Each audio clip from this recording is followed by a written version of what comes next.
Humanity is facing extinction at the hands of demons. Heroes taking one brave last stand but is too weak for the almighty demon lord. At that moment, people from a different age appear, and then another, and another, and another. But along with these strange people from a different world, the cause of their extinction followed. Robots, titans, aliens, disease, God. I failed to mention a series in my last video when talking about the works by one, even though I had read a few chapters and really liked the concept. That manga being Versus. While not as far out there in terms of absurdity like Bug Ego, this manga has such a cool concept, and because one is at the helm, you already know it will pull off shit that it shouldn't be able to. This video is sponsored by... Now I'm playing with y'all. In all seriousness, my bad for flashbanging y'all in the last video.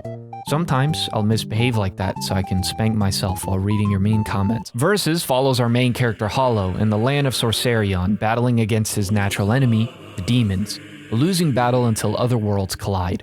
13 to be exact, with their heroes and their natural enemies.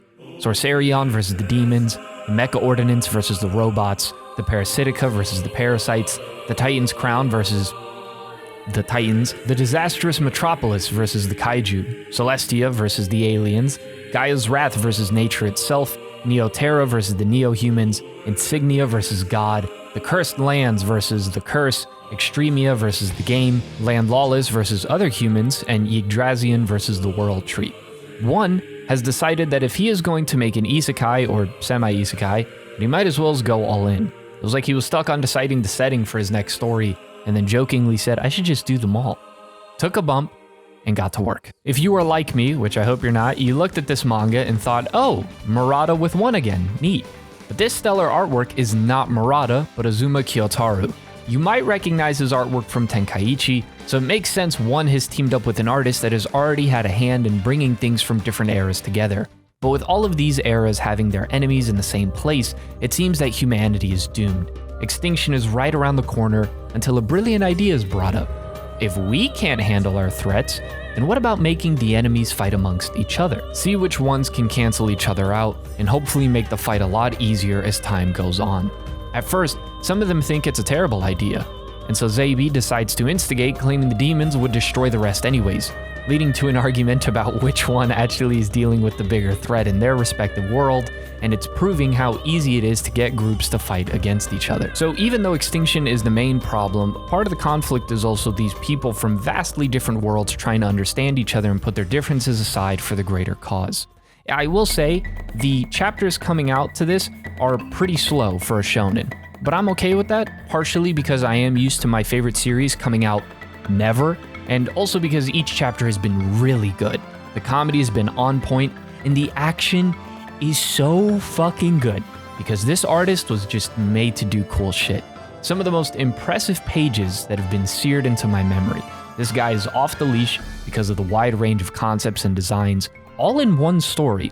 Although, I do wonder if most artists like that amount of freedom. For those of you that watch me and are artists, first of all, God bless you, because I know you have like 6 commissions that you haven't started due to college exams and you want to die, but just hear me out. I wonder how many of you would be okay working on something this ridiculous. If for you, having less confines is better, or if you just need it to be, fucking point A, point B, and that's it. The premise is really cool, but I'm aware of how absurd it is, and it might not seem like it's for everyone, but like with every good story, the premise fails to fully capture how good it is.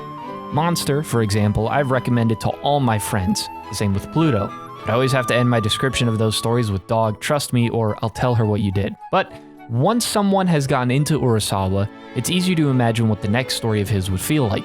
In essence, it's a guy who knew this guy, who knew this guy, who knew this guy, who knew this guy, who knew this guy, who knew this guy, who knew this guy's cousin. My point is, if you are familiar with Urasawa, you know what type of story he likes to make. And the same thing applies to one. You know his strengths in terms of comedy and character moments, and the appeal to his stories given the blend of humor and action based in story premises that feel like he found a pile of papers he wrote as a kid and has decided to bring them to life now. Never taking himself too seriously, but knowing when to be serious, leading to great character moments that stick.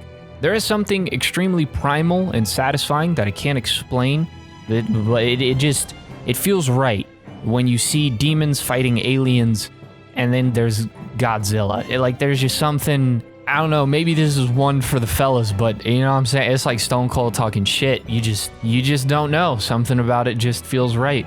I will say also the uniqueness goes a long way with this manga, since if you've read enough fantasy manga, a lot of them look the exact same and deviate very little in terms of interesting design. Thankfully, that's not an issue here at all. One of the high points in the manga so far was seeing the once almighty demons find themselves in the same position as humans did, with one of them learning what true bravery really is. That it's not the absence of fear, but taking action despite having it. Along with the main character Hollow, I do think bravery and what it really means to be a hero has been explored so far. But I'm interested in seeing what other characters do to stand out, since there is a lot going on in each chapter. I want to see more from the Human of the Cursed Lands, since I've really enjoyed every scene that he's been in, and I'll be transparent, he's really cool. I'm also curious to see how the manga will continue in terms of the plot, given that we are currently dealing with, God. And based on the introduction of his character, I have no clue at all what the plan is for this one. I'm not sure if he will serve as the villain of the series, or if one of the other villains just happens to be even more absurd, which is impossible for me to imagine. Then again, I'm not one, and with this guy, anything is possible. So far, I love what they've done with this villain in specific, and I just hope it continues strong after this regardless. It really is a sandbox of super cool shit, and who doesn't like that?